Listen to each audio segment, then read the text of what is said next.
eu vou ter uma citação feita por intermédio do chefe, através de um ofício requisitório. E nós temos muitos casos na justiça de policiais que são citados através do chefe e são intimados para comparecerem como testemunhas, geralmente em processos de apreensão de drogas, tráfico de drogas, é o policial que serve como testemunha, e nesse caso também ele é intimado através do chefe. Evidentemente, pode acontecer de eu mandar um ofício requisitório da justiça para o chefe, que é o superior hierárquico dele, e o chefe, então, no momento, informa que ele está, mas no dia da audiência ele pode vir a ter algum problema que justifique a sua ausência, ou entrar de férias, evidentemente. Mas tem que ser feito através do chefe. Citação do preso. O preso, diga, justifica a ausência se ele provar que quando chegou o ofício já estava marcado as férias.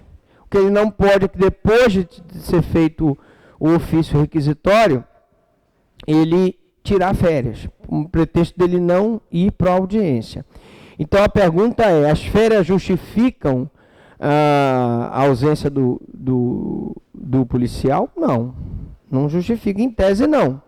Agora, eu mandei um ofício requisitório para aquele policial comparecer no mês de julho, ele estava com férias marcadas bem antes, aí ele está justificado. O que eu não posso é ter um ofício requisitório marcando audiência, e justamente na época da audiência ele marca férias. Agora, lógico, também se justifica uma licença de saúde, ele foi para uma missão por designação do superior dele, numa área de fronteira, ou até fora do país, como foram aqueles policiais que foram escolhidos para ir para o Haiti, por exemplo. Nesse caso está justificada a ausência, né? Então, o preso, ele é citado e requisitado. Requisitado porque se o preso estiver numa determinada penitenciária, eu vou requisitar ao diretor da penitenciária que apresente aquele preso naquele dia. E nada obsta que ele também seja citado, que o oficial de justiça vá lá e entregue o mandado para ele. Nós temos vários problemas de logística em relação a isso. Existem problemas de juízes que mandam fazer essa citação de presos que estão numa penitenciária aqui próxima e que, por conta do trânsito, a audiência é marcada 8 horas e às vezes o preso não chega nem meio-dia por conta das dificuldades de transporte, por conta de ausência de, às vezes, problema mecânico no veículo, ausência de policiais para fazer a escolta. Então, o ideal seria que nós tivéssemos uma sala de videoconferência no presídio e o juiz ficasse numa outra sala na sede da comarca, onde ele pudesse comunicar para evitar esses problemas. Mas o fato é que, se o réu estiver preso, será pessoalmente citado. E se o réu não for encontrado, será citado por edital com prazo de 15 dias. Evidentemente que eu posso ter uma informação a princípio de que aquele cidadão está preso numa determinada cela de uma determinada penitenciária e que no decorrer do processo, quando eu vou efetivamente marcar audiência, quando eu mando o ofício, aquele preso já foi liberado, ou porque fugiu, ou porque conseguiu alguma liberdade provisória. Nesse caso, se eu não conseguir encontrar, eu vou fazer a citação por edital com prazo de 15 dias. Outras formas de citação. Citação por precatória. O que é a citação por precatória? É aquela que é feita quando o acusado tem residência, domicílio em outra comarca. Então, o juiz de Belém vai mandar uma precatória para o juiz de Castanhal para citar um acusado que mora em Castanhal. O juiz de Ananindeua manda uma precatória para citar um acusado que mora em Marabá. E assim sucessivamente. Lembro que a citação por precatória é feita quando o réu mora fora da comarca. Se ele mora na comarca onde está o processo, citação por precatória em outra comarca é inválida, porque ele mora na comarca. Citação por precatória é só se ele morar fora da comarca. Citação por carta de ordem é uma ordem de citação que um juiz de um tribunal faz a um juiz comum. Nós tivemos aí, e vocês viram esse processo, em que várias autoridades foram acusadas de desviar dinheiro público, né? O escândalo do mensalão. Nesse escândalo, os acusados arrolaram várias testemunhas, em Minas Gerais, em São Paulo, no Rio. Então, os 11 ministros do Supremo e o relator não tinham condições de se deslocar até essas cidades para ouvir essas testemunhas. Então, o que os ministros fizeram? Manda uma carta de ordem para que um juiz federal ouça aquela testemunha para ajudar na instrução do processo. Então, isso aqui é uma carta de ordem. Citação por rogatória é feita quando o réu está no estrangeiro em local certo. Atenção! Citação por rogatória, ela só é válida se o cidadão estiver no estrangeiro em local certo. Se ele está no estrangeiro em local incerto, eu não vou fazer citação por rogatória. Eu vou fazer citação por edital. E, evidentemente, não importa se o crime é afiançável ou inafiançável. Ele estando no estrangeiro, em local certo, eu faço por rogatória. Agora, a rogatória ela tem uma peculiaridade. A citação por rogatória suspende o prazo de prescrição. Por quê, professor Franklin? Porque, em linhas gerais, uma citação de um juiz brasileiro para um juiz americano ou vice-versa, nós vamos ter uma demora muito grande do desfecho desse processo. Lembro, como exemplo, aquele caso daquela disputa entre aquela moça que teve um relacionamento com um americano, que teve um filho nos Estados Unidos, o Sean, e esse filho, depois do fim do relacionamento, veio para cá, para o Brasil, com ela passou a ter um relacionamento com outro homem, veio a falecer, e este, que seria o padrasto do menino, ficou com a guarda, de fato, do menino, depois pediu a guarda judicial. Só que o pai americano queria o direito de ter o filho consigo. E ele ficou, então, mandando cartas, vinham as cartas rogatórias, né, de lá dos Estados Unidos para cá. Lógico que essa demora do processo, num processo em que se manda uma carta rogatória, exige que o prazo de prescrição seja suspenso sob pena de demorar demais e acabar não havendo o julgamento daquele caso. Citação por hora certa, verificando que o réu se oculta para não ser citado, o oficial de justiça certificará a ocorrência e procederá à citação por hora certa. Ora, eu vou a primeira vez na condição de oficial de justiça para citar o cidadão, e o cidadão não comparece. Vou a segunda vez, o cidadão não comparece. Está se ocultando. A gente sabe que só encontra a mulher, só encontra os filhos. Eu posso, num terceiro momento, dizer, olha, agora eu vou marcar, volto aqui amanhã às 9 horas, se ele não estiver, eu estou, então, fazendo a citação por hora certa. Em boa hora, o processo penal adotou essa modalidade de citação que facilita o trabalho do oficial de justiça. Pergunta-se, réu citado no dia pode ser interrogado nesse mesmo dia? A resposta é não. Por quê?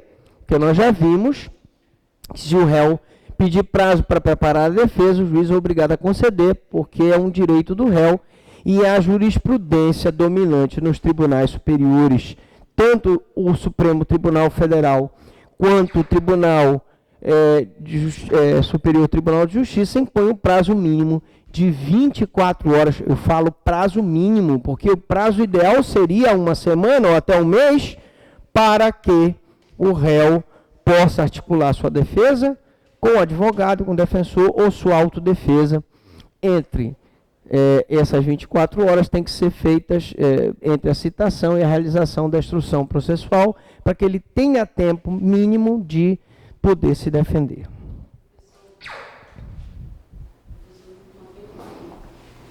Obrigatoriamente que o oficial de justiça, para fazer essa estimação por horas, tem que ir 3 vezes a cada hora? Não, ele vai. A pergunta é: o oficial de justiça precisa ir obrigatoriamente 3 vezes para fazer a citação por hora certa? Não necessariamente. Se o oficial de justiça verificar na primeira vez, na segunda vez, que ele está se ocultando para não ser citado, ele já pode na terceira vez fazer a citação por hora certa. Imaginemos que o oficial de justiça já conhece aquele acusado, ele já responde a vários processos. Nesse caso, ele já sabe que o cara vai se ocultar. Então ele pede para que em todos os processos ele faça a citação por hora certa. Se na primeira ele for e não encontrar, já na segunda ele poderá fazer a citação por hora certa. Tá? Pois não?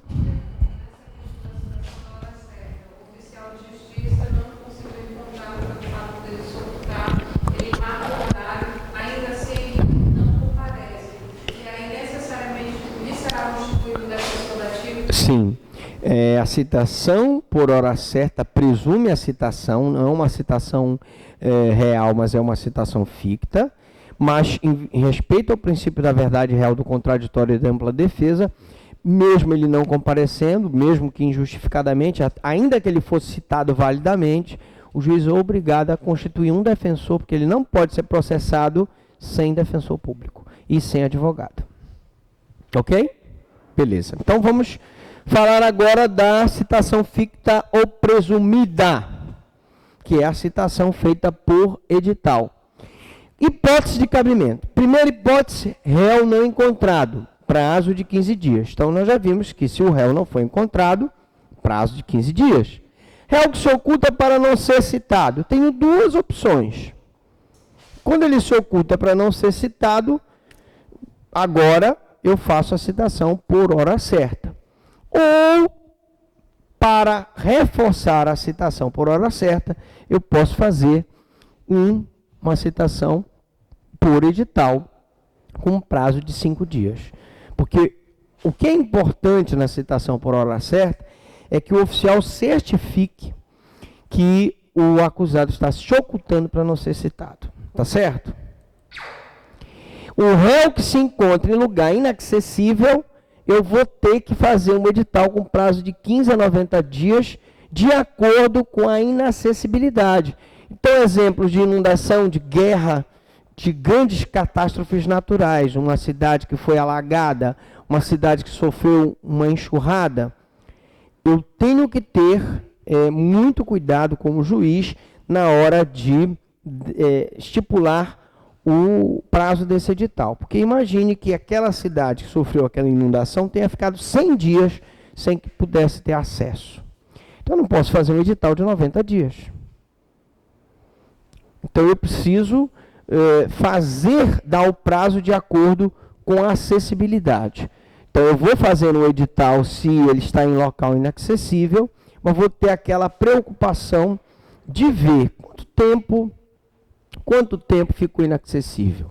Foram 90 dias, foram 60 dias, então eu faço um edital no prazo de 90 dias para que ele possa, então, ser citado.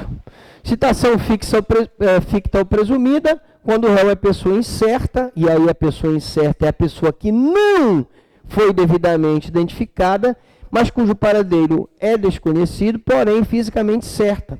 Então, eu sei que se trata de uma pessoa morena, alta, cabelo pinchaim, olho negro, cabelos pintados, ou com uma tatuagem no braço. Eu sei a identificação, não sei o nome, não sei o paradeiro. Então, eu faço uma citação por edital. E esse prazo tem que ser de 30 dias. Tá bom? Então, 15 dias, 5 dias se ele se oculta, 90 dias em local inacessível, e se ele é uma pessoa incerta, mas fisicamente certa, porque eu tenho a descrição física dele. O edital é de 30 dias, evidentemente que uma das exigências é que o edital tem que descrever a pessoa dele. Para terminar a nossa aula de hoje, sobre citações e intimações, vamos falar da observação. Não obstante as discussões doutrinárias a respeito, os prazos de edital deverão ser contados com a exclusão do dia do início e inclusão do dia do término, vez que são prazos processuais. Então vamos lá. Imaginemos que o edital tenha saído no dia 1º de agosto. 1º de agosto sai o edital. O que diz o entendimento? Como é um prazo processual, eu excluo o 1º dia. Se é um edital de 5 dias, ele vai começar no dia 2 de agosto. 2 de agosto. A partir daqui eu começo a contar 2 de agosto, 3 de agosto, 4 de agosto, 5 de agosto, 6 de agosto. Tá? Você exclui. Se o edital começou dia 2 de setembro, foi publicado aqui o edital, você exclui o dia do início, foi colocado no Diário Oficial, ou foi colocado no átrio, né, do fórum. Você exclui o dia do início e a contagem passa a ser a partir do dia 3 de setembro.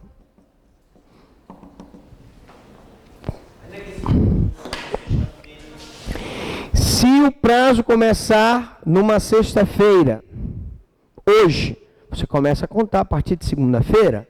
O prazo começou na quarta-feira, quinta e sexta são feriados. Só começa a contar na segunda-feira que vem, porque não pode contar sábado e domingo. São prazos processuais em que você exclui o dia do início e inclui o dia do fim. Inicia-se, portanto, a contagem do prazo do edital no dia seguinte à publicação na imprensa oficial ou, quando não houver, no dia de sua fixação na entrada da sede do juízo.